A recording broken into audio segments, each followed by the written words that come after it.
Wondering what to write about, trying to figure out what it's all about. Existentialist, am I worth anything or just a scout? I don't know. I don't know.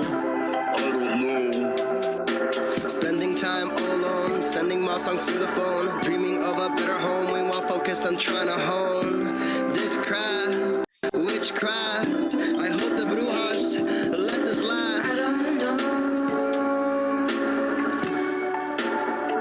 if the earth is painted. That was Easy Blues, one of favorite his. David, concentrate with your dancing. WNHH now. WNHH LP 103.5 FM New Haven.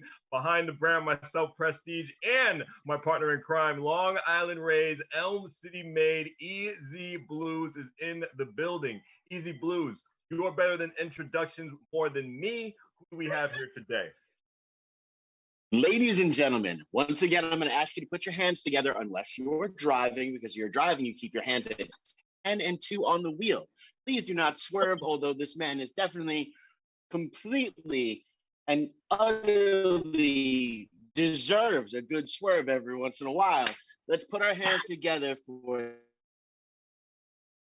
Dallas Davis, a.k.a.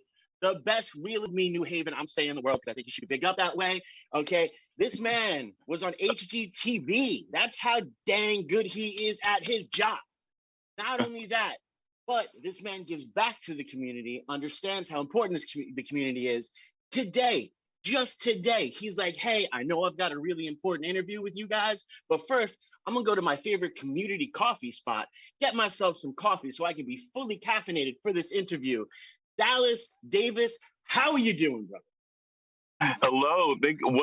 What a great introduction. Thank you so much. I am well. I'm here in our great Elm City here in New Haven, and I'm so thankful to be on WNHH 103.5 FM with you and Preston and Harry. And I just cannot thank you guys enough for having me. So thank you.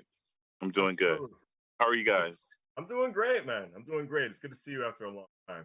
And yes. You just got back from Puerto Rico? Sí, señor. Yes. Yes, I just got back from Puerto Rico. I was there for my birthday. It was a milestone, 35, So went there, thank you so much. Went there with like 18 close friends, but everyone came in like kind of, they staggered. Most people were vaccinated. We followed all the CDC rules. We had we were just hanging out on the rooftop, socially distanced, all that fun stuff. And it's been almost 10 days that no one has symptoms or no one is ill. So we were responsible.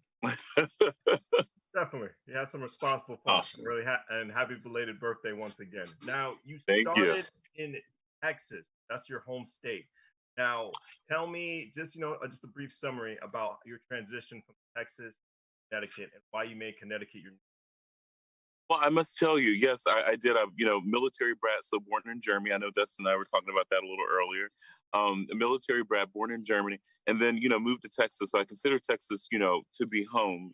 And it was in Texas when I was in 4th grade when I realized that I wanted to be a realtor. I'd always go to the grocery store with my. I would always go to the grocery store, with my parents, and you would always see those real estate books. I would always grab like 10 of them, right? And I lived in a town called Round Rock, Texas, about 15 miles outside of Austin. And people know Round Rock because of Dell Computer. So Dell Computer, they built their corporate headquarters in Round Rock. So you can only imagine the real estate boom. And I was just so fascinated by, new construction and sales. And, but I did the thing, at 18, I could have gotten my real estate license in Texas, but decided to go to college. So went to college, UT San Antonio, finished with a degree in business administration. And then, I was literally, I worked at Omni Hotels while in college and post-college. And, after I had my degree, I was looking out the window one day and I was like, I really want to move somewhere. Thought about New York City, but the salary didn't match the type of lifestyle that I want to have in New York City, if you know what I mean. So, so I was like, well, what city is close enough to, what city is close enough to New York City, that's in train distance? And that was New Haven. and that was 11 years ago. So moved here with the Omni 11 years ago, and got my real estate license a year after moving here. And this just in April, I celebrated 10 years with being a realtor here in Connecticut. Congratulations. Thank you. Now, break down to me about just the whole. Is it hard starting out at first? Just even just marketing that first that you had to bid. Especially even, can it be a hard market in the Elm City? Well, I started in 2011, so that was right when the real estate market was starting to climb, up.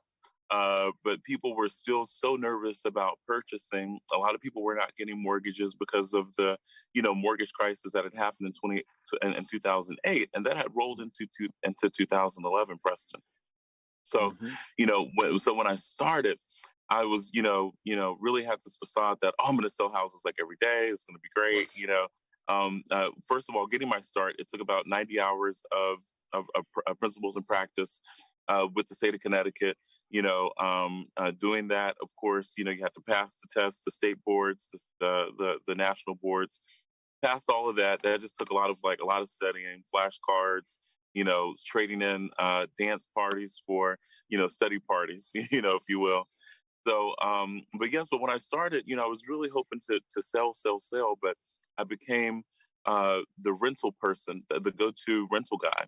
So all of my friends will call me because they were looking for rentals, and people who were being foreclosed on with their homes, because of the market, they were calling me to look for rentals. So what I did is I started just saying, hey, you know what? And a lot of realtors, they were kind of the energy was just on, like I said, was just on selling. It wasn't on rentals. So rentals was like very new, but it was a way to make a lot of money at the time. And a lot of and it opened up the avenue because I was growing with my clients. All of my peers were looking for apartments. So anyway, so 2011 through 2000 about 13, a lot of rentals, some sales here and there. And then what would happen is that I became the client. I became the real estate agent for a lot of the landlords. So what happened is that a lot of the landlords, they said, you know what, Dallas, this was a great situation when we were renting out this house. Now we're ready to sell the house. So I was able to come in and then sell the house for them. And then I kept in touch, to really touch every single client of mine, in a way that wasn't annoying or wasn't intrusive. I touched them in a way that they were able to we were able to keep in touch. And then they were like, we're done renting, we're ready to buy. The market is much better. Interest rates have stabilized, and we're ready to purchase. So, I built my business off of word of mouth and referrals, and keeping in touch with. I don't care if you rented a $900 apartment from me, or if you rented a $4,500 home from me in Greenwich. I still kept in touch with every single person. Every single person called again, and then we did the next transaction. That's awesome. That's a genuine skill about you. That really is. I mean, because when a lot of people go to get their first house or their first rental, they're really scared. They're scared. Yes. There's a new direction in their life. I mean, and it doesn't really matter what age. You could be 30s, in your 40s, stepping into a direction and just safe at the home. I mean, that takes a lot of skill to direct them to find that new place. I got to give it to you, man. I really do. Well, thank you so much. Well, thank you so much. It was really, when I moved here from Texas, I'll never forget. I had like cars and all that, and one of my cars was on a lease, and I was like, well, I'm just not gonna, everyone kept saying you can walk everywhere in New Haven. Well, I became the green realtor, so I was literally walking 2 showings with my clients and 2 closings. Yeah.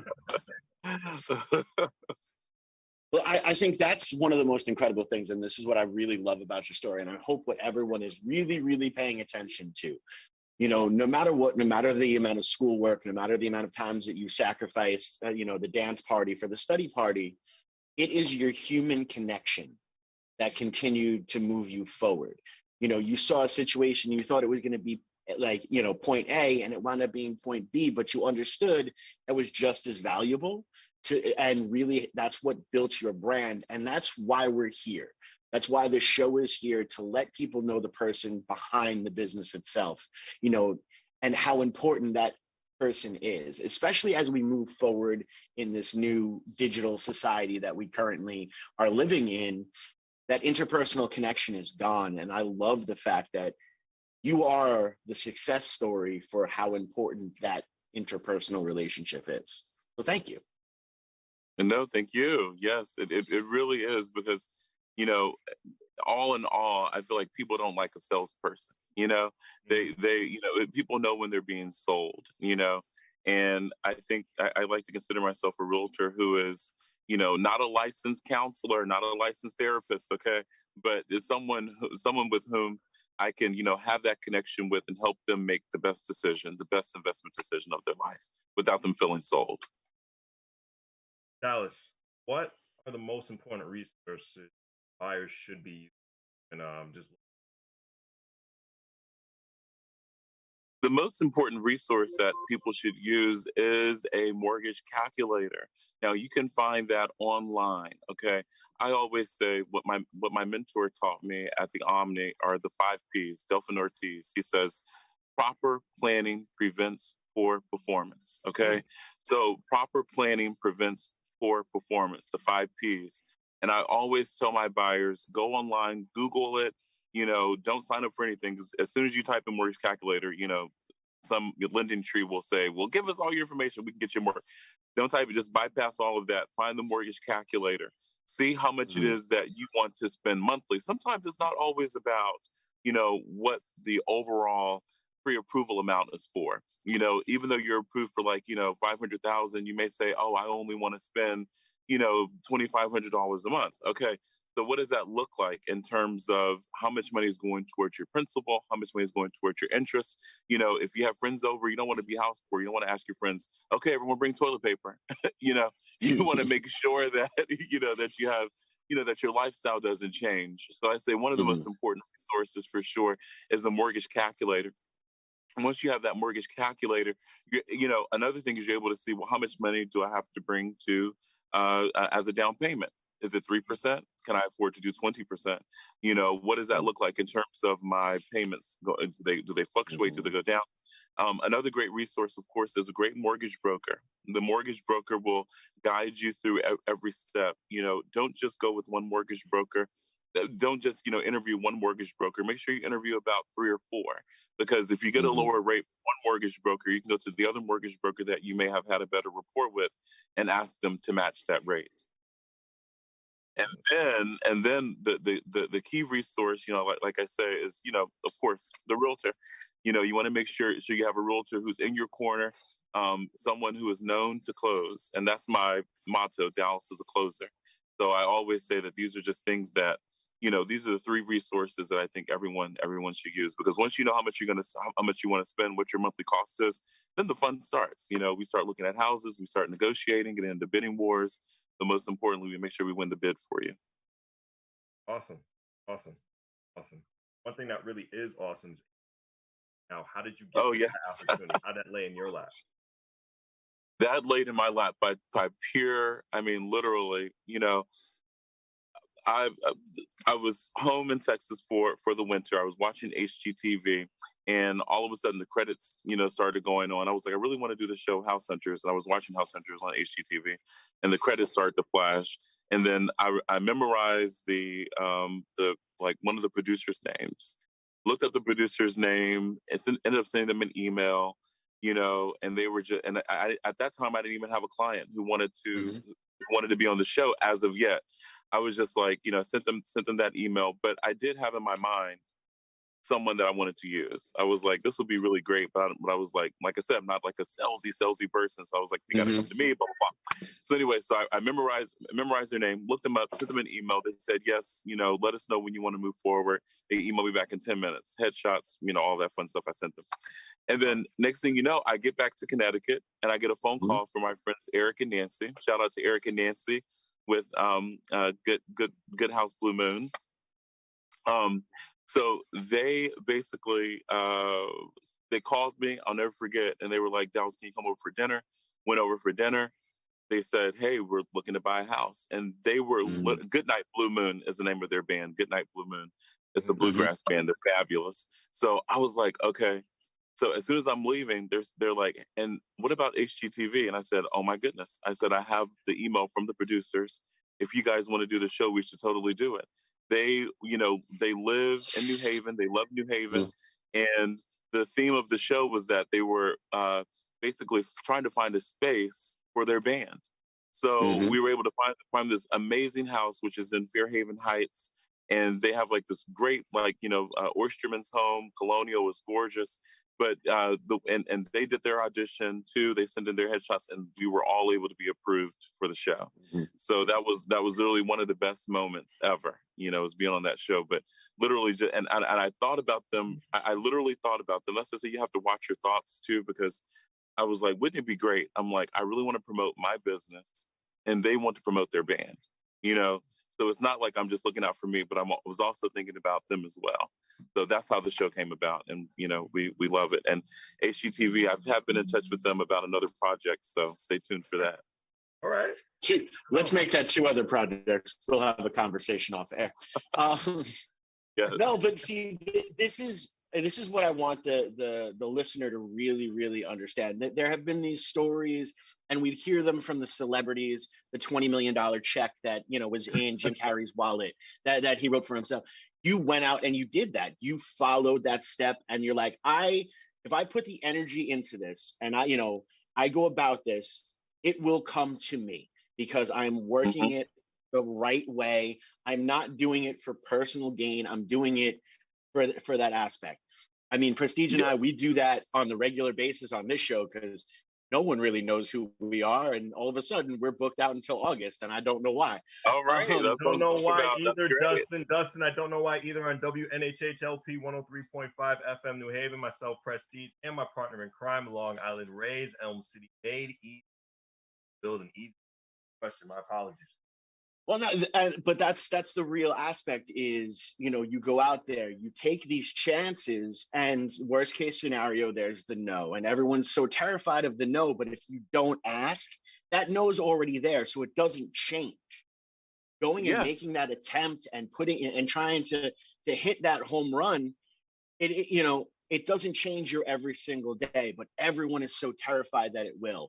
Oh, what if I swing and I miss and then my life is ruined? Or it's just a Tuesday and, tomorrow you can swing again, and that's one of the things we need to help build up in people is the fact that taking that chance is awesome because you're investing in yourself.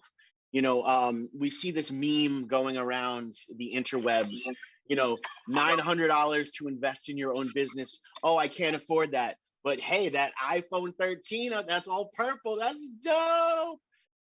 We're investing our money in the wrong avenues. We're investing our time in the wrong avenues. I will never knock working for somebody else. I will never knock, someone trying to make money to feed their family. But if you're not doing something along the lines to help build you, you're merely investing in someone else's dream. And you need to understand that your dreams are just as important. Yeah, I said it. Write it down. And all hate mail gets directly addressed to Preston. That's just me. Well, you're absolutely right, Easy. And, one thing that I always say, my dad always says is that time waits for no one, which is so true. And, and we've all seen these great one of the ways that I've mastered my kind of like salesmanship, I will say, is by watching QVC. Literally QVC, you watch these amazing infomercials. I love them because they will literally harp on, adjectives, if you need adjectives, just watch, watch these shows.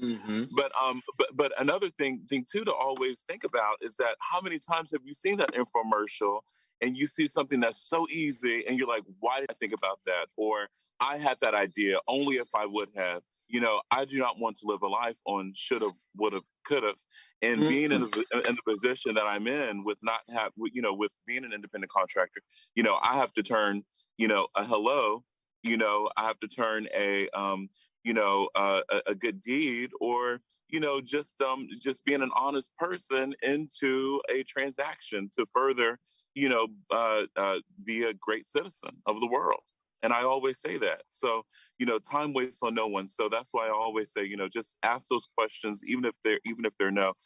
Sometimes I go and listen to appointments, and I'm like, oh, I may be nervous, but they will never know that, because it's all about getting yourself out there and making, because I can only set the goals that I want to exceed, in my life. Mm-hmm.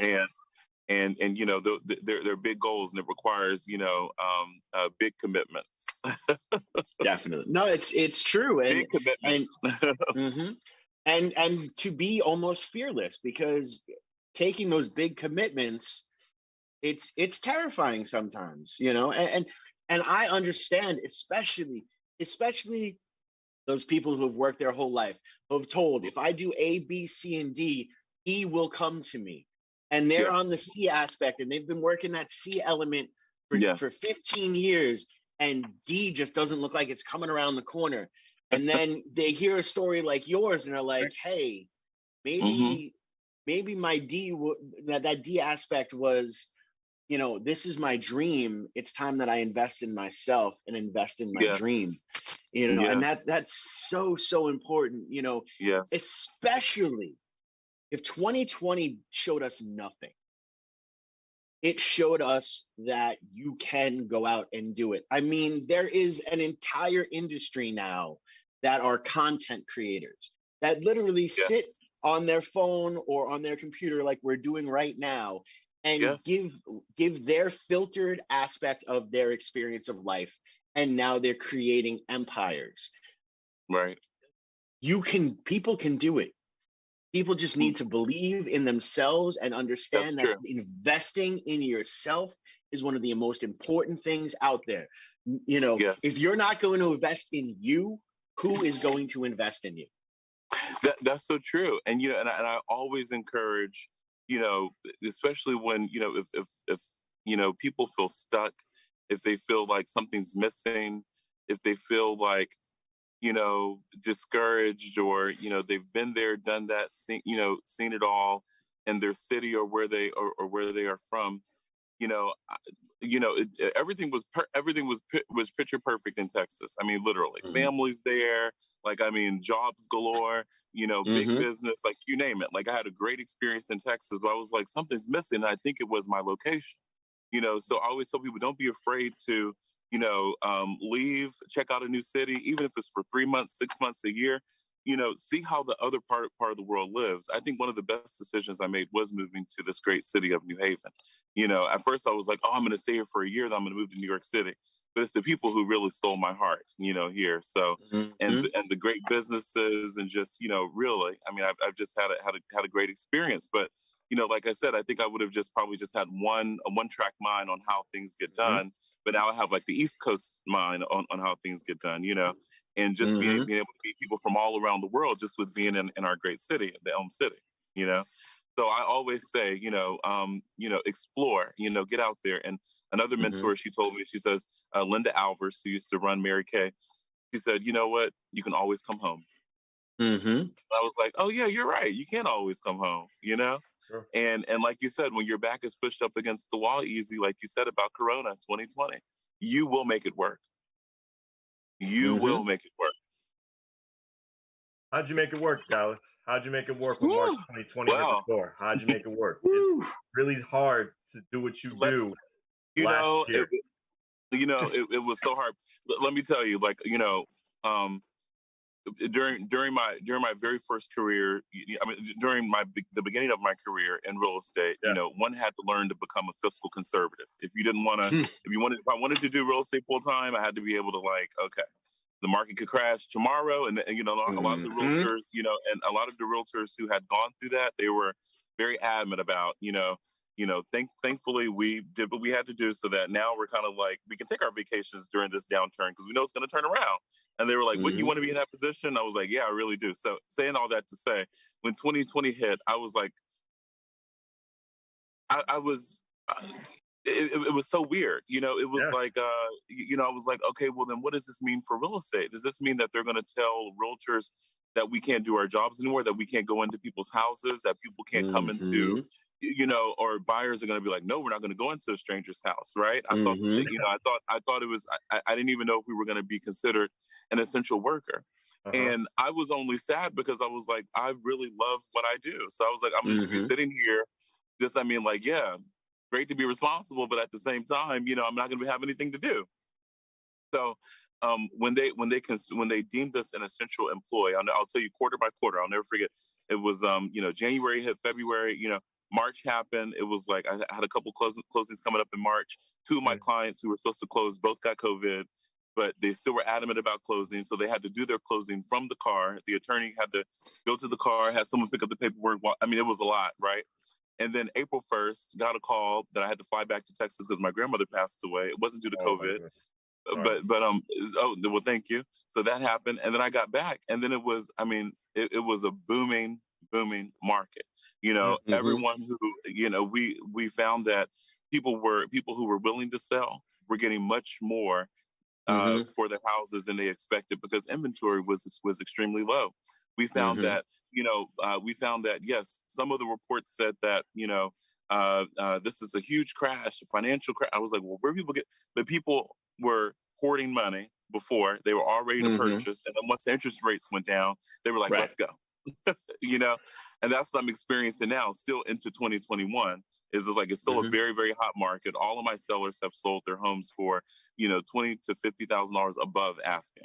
Mm-hmm. So, but it was, but I was still, I was like, golly, I wish that everyone else, is kind of having the same, success and, and other professions, Mm-hmm. because you read the reports and you're like, wow, what's going on? But then, it doesn't seem like anyone stopped really in my circle. I feel Right. like everyone just kept going. Some people were furloughed, some people did get laid off, backs were against the wall, but like I said, they pushed through. So I'm so Right. happy that everyone kind of pushed through and made it work.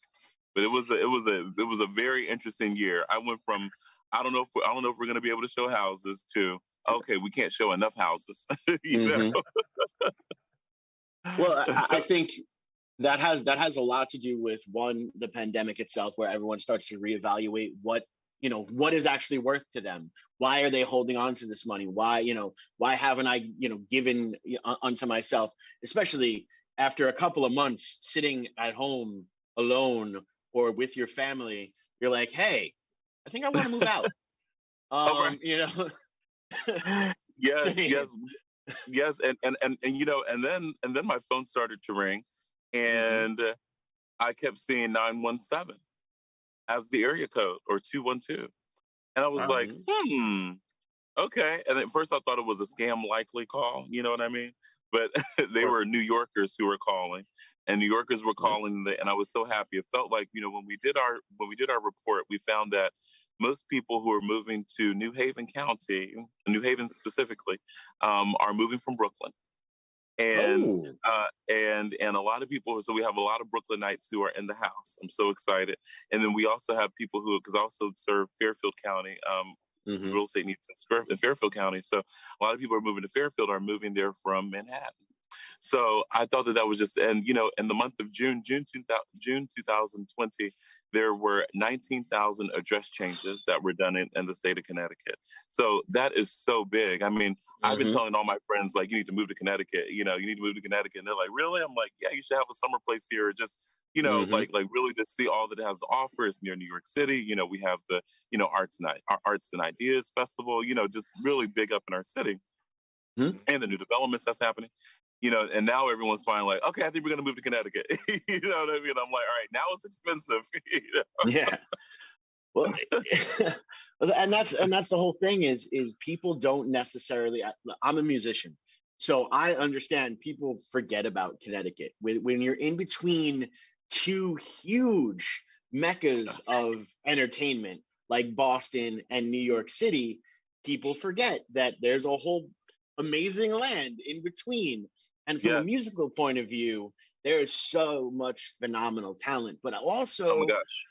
what people really don't understand who aren't from Connecticut, and I'm a transplant. I've been here about 8 years, almost 8 years now.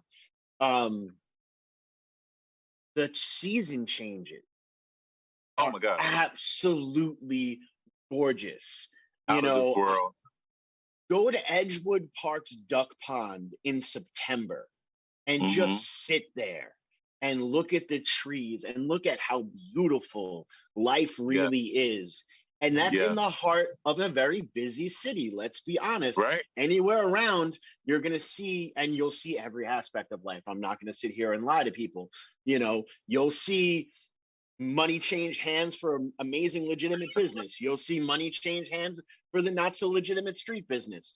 You will see every walk. And one of the reasons why I moved here with my kids is how diverse it is. The fact that there's a ton of mosques, there are a million different churches, there are all of these incredible synagogues. On Friday, you can watch the Orthodox people walking to their service. It's so beautiful and so enriched. And then on top of that, you got the Strawberry Festival, you got the Arts and Ideas Festival. You know, Oh my you've got gosh. the 2 free concerts on the Green that happened. I saw the Temptations on the Green my first summer out Oh my here. gosh. Oh my gosh. Salt and pepper. Yeah, and Salt and Pepper. Now Ruben with Salt and Studdard, you Pepper, know? don't bring your children when Salt and Pepper play back, because Yeah. when it gets later on in the night, some people they let it get a little bit crazy. Last time Salt and Pepper played here, I saw some things I wasn't sure if I could see. I had to wash my eyes with some holy water. It was a little rough. It was kind of scary, but it was Yes. still It's, nice. it's, it's I that still loved it. diversity you're talking about, right? Yeah. Exactly, exactly. You know, or you have the history of Toad's Place, where Yes. so many incredible things happened. You also Oh my have, gosh. you know, it goes through so much. I mean, I Yes. just finished listening to the Blind Melon book, and it opens up talking about, the author. The first time he saw the band play live was at Toad's Place in New Haven. It Yeah. is so entrenched in so much amazing history. Jim Morrison Yes. was arrested, in New Haven. There's Exactly. a bunch of different things that have happened. It's even New Yes. Haven's referenced in the Jim in a Doors song. There's blood in the streets Oh in the my town of gosh. New Haven. Right. You know, Which is so it's all the reason. that's what I'm saying. So go ahead, pitch everybody now. I open them up, close them. Let's go. Which is all the reason to purchase in our great city, or in New Haven County, wherever in Connecticut, I mean, it is just, literally the place to be. I feel like Connecticut is really it's been on the map. I'll never forget when I first moved here 11 years ago. People were like, Connecticut, is that a city? I'm like, wait. First of all, we need to go to history class, okay? We got to go to US Go, but I mean, really, it is the Mm-hmm. place. It really is the place to be. And another great thing that's happening, another reason to move to Connecticut, in my opinion, especially those who, Hartford, phenomenal town, Windsor Locks, love it. Though I find a lot of people who travel a lot may consider those towns because it's closer to the airport. No brainer. Mm-hmm. The best news that I found out yesterday is that Tweed is finally expanding. And The $70 Tweed million. Airport. Yes. Yes. Oh my goodness, guys, that's going to bring so much business to the city. It That's is. going to really allow people to want to be. And because I mean, when I found that out, I'm like, perfect. I'm literally Mm-hmm. 7 minutes away from the airport. You know what I mean? I could just go Mm-hmm. boop, and then be right back for showings and closings. Yeah. Mm-hmm. So I think that's going to work for the business person who has to travel, or the person who is like, between Hartford and New Haven. And I'm like, okay, choose New Haven, because now you can really go to go back and forth to wherever you need to go. And you don't have to drive an hour upstate just to Exactly, get to your spot. exactly. Now I would rather do the drive to Hartford instead of because first of all, cheaper parking. You know what I mean? Because if you go to LaGuardia or you go to JFK, it's just like, okay, great, it's convenient. You can take a nonstop flight. That's great. But like, I got a parking bill the other day. I was like, what? But see, this is what a lot of people don't really factor in, and I love that you look at it as the whole picture. These are those little aspects that are so important, because as you're planning on your life and your new home and the new life you're looking to live, these convenient aspects are extremely, extremely important. Like, for example, if there's not a good local coffee spot within walking distance from wherever I want to live, I'm not going to live there. You know, and look, Duncan's good. Don't get me wrong. Easy Blue. Duncan's, Right. yes, Let's sir. just stop right there with those little aspects. And let's go on with you, Dallas, with those aspects. All right. Now, what's the hardest part of keeping your clients focused on home tours? What's the hardest part of keeping their attention? The hardest part. Okay, so there's two types of clients, right? So you have the Okay. client who's shopping for is there yes, there's clients who are shopping for their forever home. They're like, this Mhm. is gonna be our forever home. And really they go into it with, knowing that, this is our forever home, and they're only thinking about what the home will look like with their stuff in it. Okay. So, I always tell my clients, paint color, wallpaper, you can take down, you can move the furniture out, you can put up your own artwork. Sometimes you just have to just paint, just do an imagination and make sure that they can Mhm. see, that you don't have to live with this wallpaper, even though it probably is, making you want to say no to the house because it looks dated. So, just keeping clients focused on, their special touches that they can make on the home and Mhm. building that picture. And then the other client is the investor client. We have the investor client who comes in and perhaps they don't know the area as much. And as you know, a lot of investors are looking at the bottom line. So Mhm. it really is important to keep investors focused on, yes, this is what the area is now. Yes, this is what the property looks like now. Yes, this is what the rents are now. However, once you get in, you can do very small renovations and you can make a change, and that will totally make the place more profitable. It will make the cap rate much better. So just keeping them focused and not keep it, you want to keep everyone's eye on the prize and, make sure you point out both the micro and the macro side of things. So yeah, just definitely keeping clients focused. Really, that's what I would say. Just keeping them focused on the goal of closing. Mm. Dallas is a closer. Dallas is a closer. All right. Now, since I know that aspect and that side of everything when it comes Yes. to real estate, now what do you specifically look for in a home? Because I know you don't just pick any place just by getting to know you and knowing you for all these years. You don't sell anybody anything. What makes Dallas okay? I can sell this home to somebody. What are your top 10 choices? Go right ahead, tell me. So personally, my type choices, because people ask me, they're like, well, what do you think about the house? And I have to say, well, this is a great house. You have to live here, and I point out all the great things about the home, of course. But then I can point out As all you the tell cons me, as I'm well. very sorry. As you tell me on WNHHLP 103.5 FM New Haven, myself, Prestige, and my partner in crime, Long Island Rays, Elm City made Easy Blues in the building. Dallas, continue with your answer. Very sorry. Oh, no worries, no worries. So I would say, you know, personally for me, I say, live within 1 or 2 miles from your friends or from your family, Mhm. or it's like they say, you can always pick your friends. You can't really pick your family, right? So whichever, I find that me, like whenever I'm looking for a home myself personally, I have Mhm. to have a bedroom and a kitchen that are both east facing because I love mornings. I love morning sunlight. I love the sunrise. That's what I love. I love to be around mature trees, and I love to be within 1 to 2 miles away from friends that I can just you know Mhm. bike over to their house, take a quick Uber. They can come over to my house. We can meet for lunch. That's what I look for in a home. That's honestly true. And I have to have a large like great room or place to entertain a guest. So in a nice kitchen. Okay, that's fair enough. We all love to eat. It's Yes, that's true. what I'm saying. That we It's all love to So eat. y'all We gotta eat. all love to eat. Yes. very, very true. Now, what do you say right now, currently in the state of New Haven's real estate? Where are some of the best spots? When you're got to factor in obviously Hamden's taxes or all these different spots. Where do you think is really for, say, the up and coming family? Where is the best spot to really invest in New Haven County area if you have that you there? know, I I have had a lot of clients who have been looking in the great city of North Haven.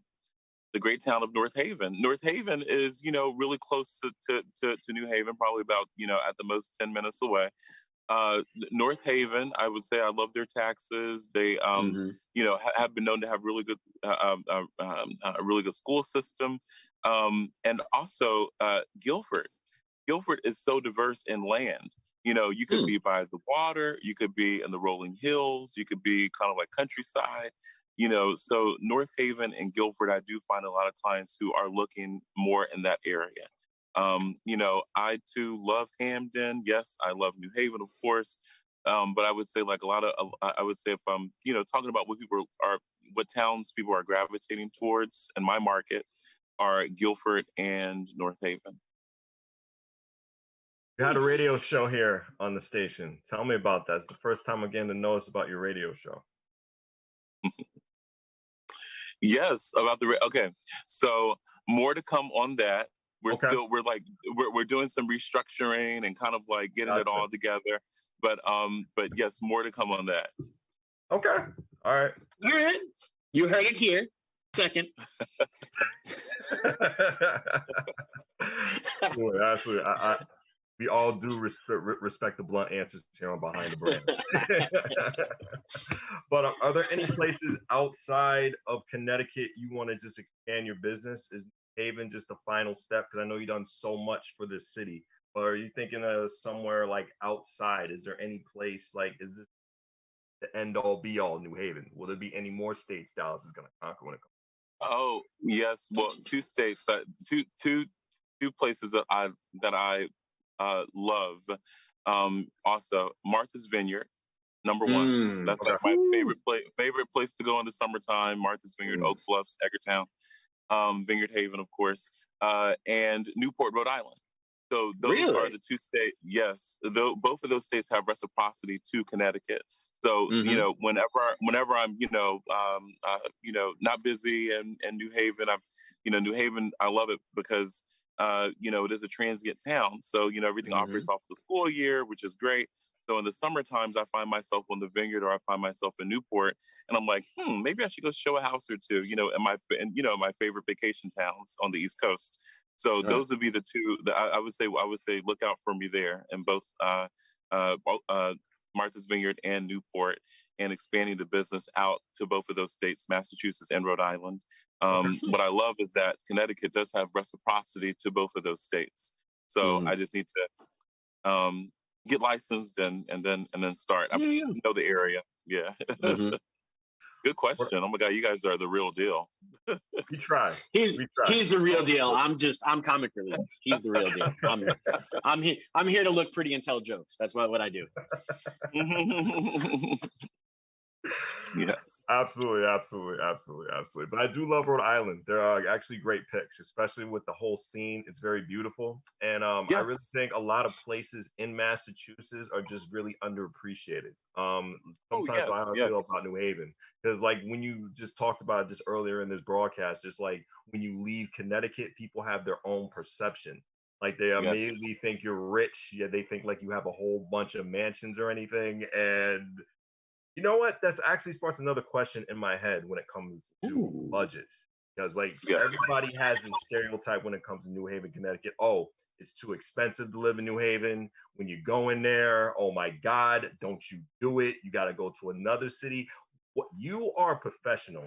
Please tell the average person who just wants to get out there pretty much in their own city about budgeting and what they can afford. I know we talked about that just a little bit earlier, but just to the person, to the average Joe, what do you say? Because everyone always said, well, not everyone, just most people I have had conversations with always say that, oh, New Haven's too expensive. It's going to be crazy to live there. When my friend Easy was in New York City, and New York City will charge you an arm and a leg just to stay for at least a 1-bedroom home. Pause. I was on Long Island. Yo, Long Island. I'm sorry. We're not New York City. We're never going to be New York City. It's a whole different thing. It's a New York. It's a different New York. Just like you said, when you leave Connecticut, people have, oh, you're richer. When you say you're from New York, New York's a really big state. And then there's New York City, which is awesome. And then there's the rest of it. I'm part of the rest of it. And now I'm here. But please tell me, Dallas. Please tell me. Well, financial advisors will say that only 30% of your income is to go towards housing or rent, right? Mhm. But we know, what is the biggest expense? Housing, Mm. or money going to your rent. So, do I agree with that all the time? I mean, it just depends on, because here's the thing, I'm a firm believer in loving where you live. Yeah. If you're going to spend 50% of your income, 60% of your income, this is just my personal feeling. Love where you live. Love that if there's ever a pandemic, don't you want to wake up and say, I can see myself quarantined here. You know what I mean? So, love where you live. When it comes to budgeting, if I had to say the right answer, I would say spend 30% of your income on where on your housing. Now, how can you get over that? You can also say, okay, maybe this place is a little bit more, but let me see if I can Airbnb this place maybe once or twice a month. That will then make Mhm. up for the money that you won't have to spend out of pocket. Maybe Mhm. you can sublet it. Maybe you can even get a roommate. These are little things that one can do to, further, make it worth their while. Another good thing, of course, and I followed this advice for myself when I was getting my place, is I purchased the place in February Mhm. because at the time, February 29th, February 2018, because at the time, nothing was being I'm sorry, leased the place, so nothing was being leased at that time. So Mhm. I was able to get a very good deal because I came in several $100s below asking. At first they said no, then they called back Right. because they didn't have anyone else who, and I was like, okay, great, let's go ahead and Mhm. take it. You know, Right. find a place that includes, heat, hot water, and electricity, or one of those three, you know, um, and crawl before you ball. Really, if you Mhm. have to stay with, a family member, what have you, to build that, security deposit or that cushion, or even just have 6 months reserves in the bank so that if another economic crisis happens and you may have a job that you may not have the opportunity to work from home, you have that to fall back on. So, yes, New Haven is expensive. Yes, there are places in New Haven that one can live, for a relatively a good, for a good price. But I say really just check out, Airbnb is on the rise. That's Mhm. so, especially for commencement. I know I have several friends who rent their places out for commencement, and it covers like 4 months of their mortgage payments or 4 months of their rent. So you're only Mhm. paying, you're not paying a year, in rent or a year in mortgage. So just, Right. budget that way. So, and just also just account for what you love to do. Maybe you like to take, a vacation once a year, and that would work to have a more expensive place. Maybe you don't like to do anything. Maybe you just like to do local trips. That's great. Whatever works Mhm. best for you. Make sure you're still eating. But in my personal opinion, I say love where you live. So if you know you love where you live, you don't have a car payment, you don't have any type of outstanding bills, and you're gonna just like live in your place and just eat from the grocery store, then splurge. Mhm. love where Yeah. love where you live. That's absolutely great I know advice, all the Dallas. financial advisors are like, no, 30% of your income. But from Dallas, who's not a financial advisor, I say love where you live. Exactly. Exactly. And that's the other thing is just like your story has shown us, when your back is against the wall, you fight Yes. harder. So you say you put yourself in that situation and you knowingly get into that situation, you will then learn to adapt. And the harder Yes. you push and the more you love where you live, the more you will invest and the more that you can Yes. move forward. And that might be the person that pays off their 30-year mortgage in 15 because they were Hmm. able to stack and put things in different perspectives. I Exactly. love, as we're moving forward as a society, there are so many more side hustles that pop up Yes. and so many other Yes. ways. to spin that in which you can make that money. Like, for example, Yes. we here at Behind the Brand might be saying, we know you're having a tough time. If you're having a tough time, hit us up on Behind the Brand, WNHH on Facebook, message us and ask for me to give you an intro to help boost up your day. We can do that for you. We'll do that right here. And we'll put it on our Facebook page just so you all can love yourselves. We will have no problem doing that. That's Behind the Brand on WNHH on Facebook. Message Preston. It's not about me. It's not about you, Easy. It's about Dallas Davis. He's the guest on our show. And this is the time. So we unfortunately have 2 minutes left of this broadcast, Dallas. But please, this is the time for you to promote yourself, business, your social media, anything that's going on, and upcoming events. Go right ahead, Dallas. This time is yours. If you're looking to sell, buy, lease, or perhaps you don't even know which of the three you want to do, I am available for you. Yes, my motto is Dallas is a closer, because that means closing everything. That means closing your decision process. That means closing your budget questions. That means closing your comfortability with working with someone who knows the market. So I am so happy and so privileged and honored to be in Connecticut, and also to serve the state and everyone who is looking for real estate to lease, sell, or buy. It is a great market. If you're out there, if you're a seller who's looking, just know that we are selling homes for above and beyond asking, and there is a low inventory. And this year, I've been selling homes within 24 hours. If you're a buyer, I have been winning the bids. We've been sending letters to the sellers to make sure that you win the bid, and also packaging your offer to make it extremely attractive. If you're looking to lease, I'm happy to say that we do have some great units that are available in New Haven and all over. And one of the best things is that you can negotiate a lease. So, let me know more about that. I always say, yes, the landlord may say we want X amount of dollars. You'd be surprised what you can save if you say, okay, 12-month lease, let's do an 18-month lease, a year and a half.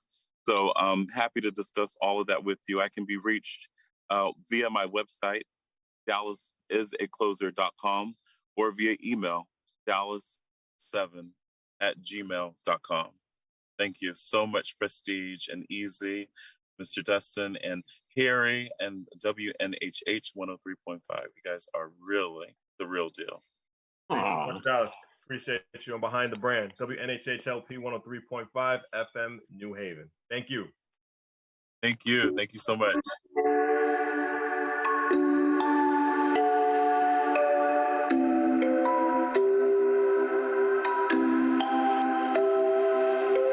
Wondering what to write about, trying to figure out what it's all about. Existentialist, am I worth anything or just a scout? I don't know. Spending time all alone, sending my songs through the phone, dreaming of a better home, while focused on trying to hone this craft, witchcraft.